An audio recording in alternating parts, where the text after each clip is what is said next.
Bench पे जो है उसामा मीर बैठे हुए हैं जो कि पूरे एक बॉलर हैं। पाकिस्तान टीम भी इस बार मेरा ख्याल है सोच रही होगी कि हम इंडिया के खिलाफ उसामा मीर को खिलाएं। स्क्वाड में प्लेइंग 11 में या प्लेइंग 15 में एक क्वालिटी स्पिनर को ऐड करना चाहिए था, या क्या अभी तक हम क्वालिटी स्पिनर प्रोड्यूस कर ही नहीं पाए इतने सालों में? नहीं, ऐसा नहीं है। देखिए उसामा मीर है ना 15 के स्क्वाड में, तो वो उसको खिलाना चाहिए और मेरा ख्याल है वो खिलाएंगे भी। क्या इस दफ़ा इंडिया को ये बाउंड कर पाएंगे 300 350 स्कोर पे? देखें हमारा जो लैग कर रहा है स्पिन डिपार्टमेंट लैग कर रहा है। बाकी हम लोग देखें हसन ने भी 4 आउट किए, शहीन एक बड़ा बॉलर है, उसके साथ हारिस रऊफ है, तो फास्ट बॉलर आपकी पूरी है, लेकिन स्पिनर में आप लैग कर रहे हैं। इमाद वसीम को चांस मिलना चाहिए था, वो बैट्समैन भी थे, बड़े मैचों में परफॉर्म करते हैं एज अ बॉलर भी, वो पार्ट टाइम बॉलर काम करते हैं, लेकिन वो विकेट टेकर हैं। हो सकता है नवाज वर्सेस इमाद में कप्तान को पसंद हो कि नवाज के साथ जाना है, जब चाहे उसने छक्का मारा, जब चाहे उसने चौका मारा। जितनी जबरदस्त कंट्रोल इनिंग खेली, काफी अरसे के बाद ऐसी कंट्रोल इनिंग्स देखने को मिली। हर जमान को चांस मिलना चाहिए इंडिया के खिलाफ इमाम उल हक की जगह, या सेम प्लेइंग 11? देखें अब तो इमाम और फखर एक पोजीशन पे चले गए मेरे अंदाजे के मुताबिक, क्योंकि इमाम से भी कुछ इनिंग से परफॉर्मेंस नहीं हो रही, फखर से भी नहीं हो रही। अस्सलाम वालेकुम नाज़रीन, मैं हूं आपका मेज़बान इर्तिज़ा भट्ट। नाज़रीन हमारे साथ मौजूद है पाकिस्तान के all time legend Abdul Qadeer Khan साहब के बेटे सलमान कादिर साहब। कादिर साहब, पाकिस्तान की परफॉर्मेंस के बारे में आप क्या कहेंगे? सबसे पहले तो ये बताएं आप। बड़ी ज़बरदस्त परफॉर्मेंस है जी। पाकिस्तान ने पहले 2 मैच जो कन्विंसिंगली जीते हैं जी। और बड़ा ज़बरदस्त चल रहा है अभी तो माशाल्लाह। सर, अगर आप दोनों मैचेस में कंपैरिजन करें तो हमारे जो बैट्समैन हैं उन्होंने बड़ी अच्छी परफॉर्मेंस की है। रिजवान को देख लें आप, उसके अलावा अब्दुल्ला शफीक को देख लें।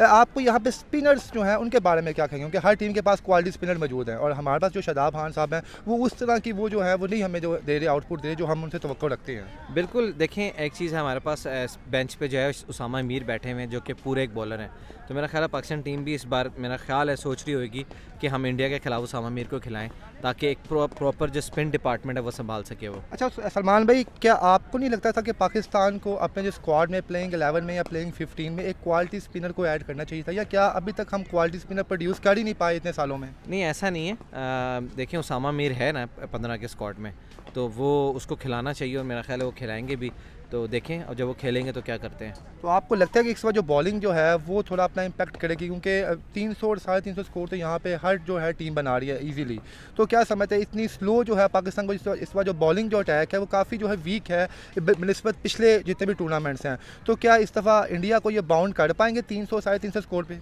देखें हमारा जो लैग कर रहा है, अभी आपने जिसका जिक्र किया स्पिन डिपार्टमेंट लैग कर रहा है। बाकी हम लोग देखें हसन ने भी 4 आउट किए, ऑल्दो रन हुए हैं लेकिन 4 आउट कर गया।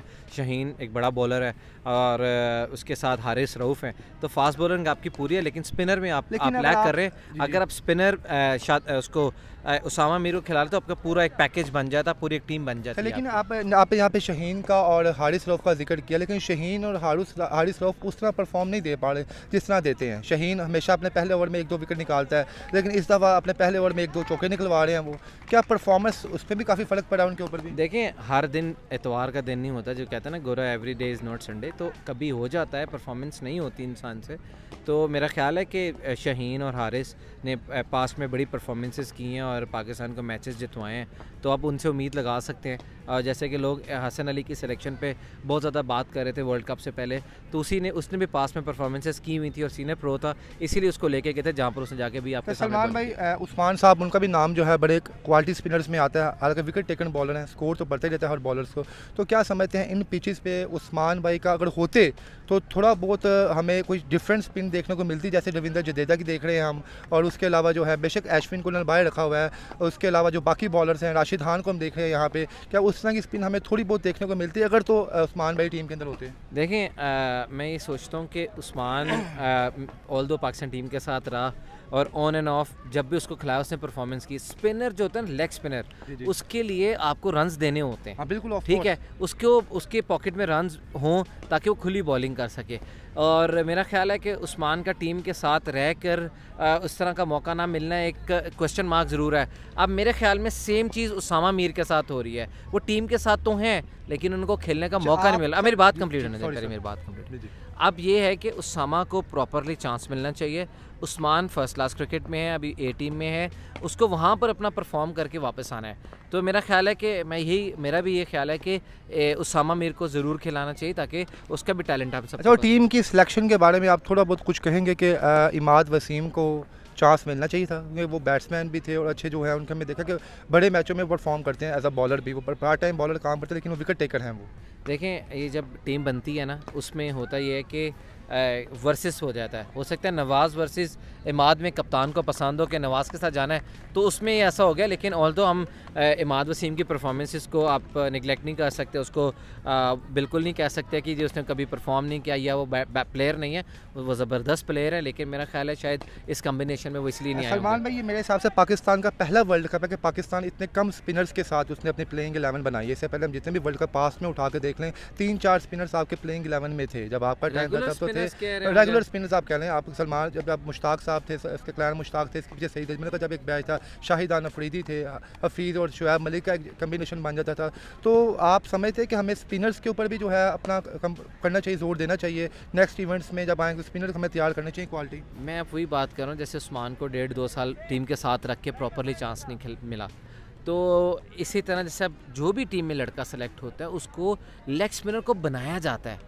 ऑल्दो ऑब्वियसली टैलेंटेड होता है तो वो आता है। तो कप्तान के लिए लेग स्पिनर खिलाना एक बड़े दिल की बात है कि उस कप्तान उसकी बॉल पीछे भी गिरेगी, उसकी फुल टॉस भी होएगी, लेकिन वो विकेट लेगा, वो विकेट आपको लेके दे सकता है। तो यहाँ पर ये है कि हमें एक बॉलर को तैयार करना पड़ेगा जो कि एक रेगुलर स्पिनर हो। अगर लास्ट उस्मान भाई अगर टीम में होते तो परफॉर्मेंस देनी थी उन्होंने हमें, जिस तरह हम थ्रू बॉल उनका पास देखते आ रहे हैं। जी बिल्कुल, क्यों नहीं देखें। जब एक बॉलर बॉल फेंकेगा उस पर छक्का भी पड़ेगा, उस पर आउट भी होगा, उस पर नो बॉल भी होगी, उस पर वाइड भी होगा। तो जब कोई खेलेगा तो परफॉर्म करेगा, जब वो खेलेगा नहीं तो फिर तालियां बजाएगा। इंडिया वर्सेस पाकिस्तान के मैच में आप विराट कोहली वर्सेस बाबर आजम, दोनों में क्या देख रहे हैं आप? विराट की 2 इनिंग्स देख लें आप और बाबर की देख लें, क्या समझते हैं किसका जो है होल्ड रहेगा परसों?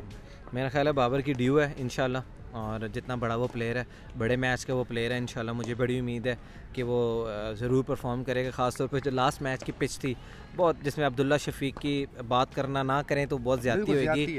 जिस तरीके से उसने नर्व्स को कंट्रोल रखा, जब चाहे उसने छक्का मारा, जब चाहे उसने चौका मारा है, जितनी ज़बरदस्त कंट्रोल इनिंग खेली, काफ़ी अरसे के बाद ऐसी कंट्रोल इनिंग्स देखने को मिली। तो मेरा ख्याल है कि अब बाबर की भी ड्यू है इंशाल्लाह, और मुझे बड़ी उम्मीद है कि बाबर इंडिया के खिलाफ जो है ना फ़खर ज़मान को चांस मिलना चाहिए इंडिया के खिलाफ इमाम उल हक की जगह, या सेम प्लेइंग 11? देखें, अब तो इमाम और फ़खर एक पोजीशन पर चले गए हैं मेरे अंदाजे के मुताबिक, क्योंकि इमाम से भी कुछ इनिंग से परफॉर्मेंस नहीं हो रही, फ़खर से भी नहीं हो रही। अब मैनेजमेंट का डिसीजन होएगा कि आया यार हम रिस्क फ़खर से लें या इमाम से लें। बीइंग व्यूअर्स, बीइंग स्पोर्ट्समैन, आप थोड़ा बहुत हमसे बेहतर, बल्कि बहुत ज़्यादा हमसे बेहतर आप स्पोर्ट्स को देखते हैं, तो फ़खर ज़मान आपकी थोड़ी बहुत चॉइस होनी चाहिए, क्योंकि वो थोड़े हार्ड हिटर भी हैं। अगर चल जाए तो वो फिर वो नहीं छोड़ते किसी को, क्योंकि यहाँ पे कुछ देखें ये चीज़ ठीक है। एक टेक्निकल बैट्समैन आपका अब्दुल्ला शफीक है, अब वो इनिंग्स फ़खर के साथ ओपन कर ले तो फ़खर का ये है कि 10-15 ओवर अगर वो खेल गया, लेकिन बात आ जाती है घर पे तो ये अच्छी नहीं है। लेकिन मेरा ख्याल है कि फ़खर को खिला लें तो ज़्यादा बेहतर है। और कितने % चांसेस आपको लग रहे हैं कि पाकिस्तान जीत पाएगा और इंडिया हार पाएगा?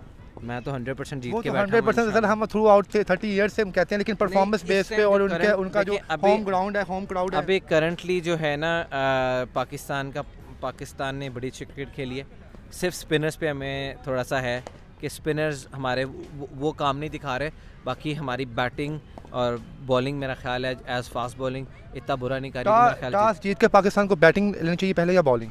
देखें अभी तो ऐसा है कि अगर पाकिस्तान बैटिंग करके 350 भी कर देता है तो वो उधर चांस रहेगा चेज़ होने का। लेकिन बड़े मैच में हमेशा यही होता है, जब आप टॉस जीतते हैं तो आप बैटिंग करते हैं ताकि प्रेशर हो। लेकिन ये डे नाइट मैच होगा और ड्यू का भी फैक्टर हो सकता है, तो मेरा ख्याल है मैनेजमेंट देख के ही डिसीजन करेगी कि वो क्या करते हैं। Thank you sir. जी नाज़रीन, सलमान कदर साहब थे ये, उन्होंने अपना एक्सपीरियंस हमारे साथ शेयर किया। उन्होंने कहा जी इस ग्राउंड में एक क्वालिटी स्पिनर जो था वो लाजमी था। जब उस्मान कादर साहब के बारे में पूछा तो उन्होंने बताया नो डाउट उस्मान जैसे भी थे लेकिन वो विकेट टेकर थे। आप लोगों ने फैसला करना है और कमेंट सेक्शन में बताना है क्या हमारी टीम को इस वक्त उस्मान कादर की ज़रूरत थी या नहीं। इसके साथ ही मुझे इजाज़त दीजिए, अल्लाह हाफ़िज़।